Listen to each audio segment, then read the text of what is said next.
quando você está no restaurante, você precisa se deslocar, por exemplo, ao banheiro, você tem que botar a máscara. Eu falei, Nicolas, se você tentar ir de cócoras, aquele velho caminho do pato que a gente fazia lá no início do judô, por exemplo, você de repente pode não ter que colocar a máscara. Gabriel, há uma questão também que a gente tem que trazer. O home office, ele acabou sendo antecipado. Seria uma tendência daqui a alguns anos, ele foi um pouco antecipado. Então, há muitos restaurantes que viviam em função, né, mais do almoço do que do jantar, com aquela galera toda que está ali em volta, né, almoçando. Então, isso tem um público que foi embora. O fato de não abrir no fim de semana, por exemplo, que eu imagino que seja o maior faturamento de restaurantes, quanto isso representa de perda de renda, de receita? Sim, a gente fez esse cálculo justamente, como eu havia dito no começo, a gente está a 30%, estimou, no melhor dos casos, a gente faturar 40% nessas 2 semanas que foram impostas para a gente trabalhar apenas, praticamente no almoço, né? Trabalhar até as 8 horas da noite, para a gente também é mudar totalmente o perfil, o hábito de consumo dos consumidores. Por isso que a gente fez essa hashtag Jante às 6, para tentar trazer, mas é muito difícil você mudar tão rápido, até porque as pessoas também elas estão trabalhando. Então, normalmente, saem do serviço, do trabalho, mesmo que seja no home office, umas 7 da noite, até chegar no restaurante 7h15 para comer voando. Não é uma situação agradável, onde a gente tenta, no food service, levar um pouco de entretenimento também, além da alimentação. Então, tudo isso vai gerar com que a gente fature muito pouco. Lembrando que no final da semana que vem já tem a folha salarial, que é composta por grande parte da caixinha, então isso também abala nossos funcionários, mesmo os que estão empregados, tem uma continha ali que eles contam com esse dinheiro que a gente não vai conseguir cumprir justamente pela falta de faturamento. A gorjeta representa quanto de acréscimo? Normalmente 50% do fixo. 50%? Desculpa, 50% do fixo, mais 50% da caixinha compõe o salário total do funcionário. Então, é mais ou menos o mesmo que o que eles recebem de salário de carteira ali. Exatamente. Complicado.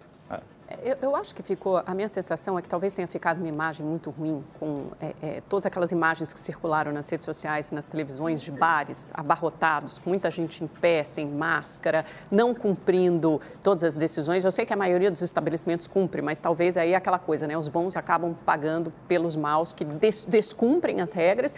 E assim, a olhos vistos, né? Se você andar aqui em São Paulo pela Vila Madalena, pela Avenida Faria Lima, você vê, eu mesma vi bares abarrotados de gente do lado de fora, todo mundo sem máscara e descumprindo as medidas. O que o setor pode fazer? Aí eu estendo a minha pergunta tanto ao Gabriel quanto ao Somuth, para coibir esse tipo de comportamento que acaba gerando um mal-estar grande e repercute em todos os bares e restaurantes. Não, com certeza, Amanda. A gente pega no geral, a maioria dos estabelecimentos estão seguindo as regras, os protocolos desde a nossa abertura. Esses que não cumprem devem ser fiscalizados e não os que estão cumprindo sofrer as consequências no modo em geral. Então, a grande maioria está sofrendo por esses poucos que acabam não cumprindo de acordo com o protocolo que é solicitado. Somuth, por favor.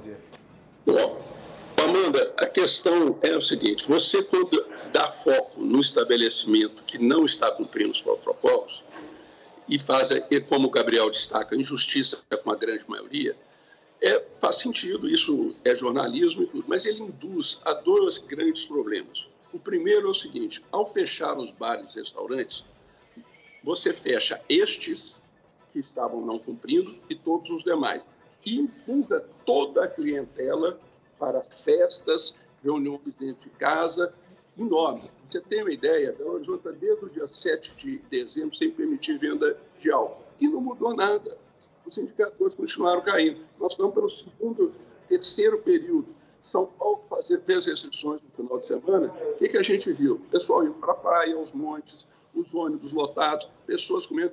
Então, é muito melhor você atuar, do ponto de vista da fiscalização. E essa não é uma responsabilidade dos bares e restaurantes, do setor só. É da sociedade e especialmente do poder público.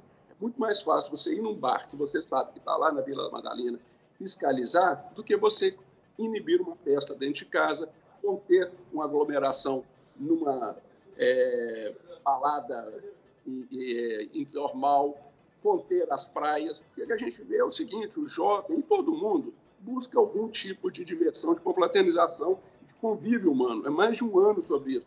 As casas estão lotadas, as festas dentro de casa são todas feitas sem protocolos.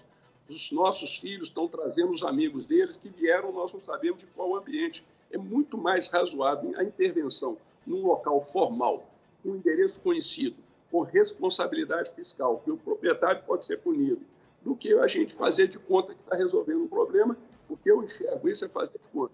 E o Gabriel falou na perda de faturamento, Gabriel, ela é muito maior, porque nós estamos sábado e domingo sem faturar. O sábado e domingo se representa mais o horário noturno, 60% a 70% do faturamento.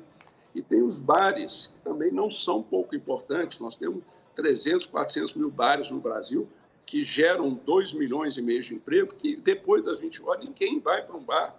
Então, o que a gente fez? Alguém vai parar de beber? Alguém vai parar de confraternizar? Não, estão indo para as baladas informais, estão indo para as casas, para os condomínios, para quem ir para a turma.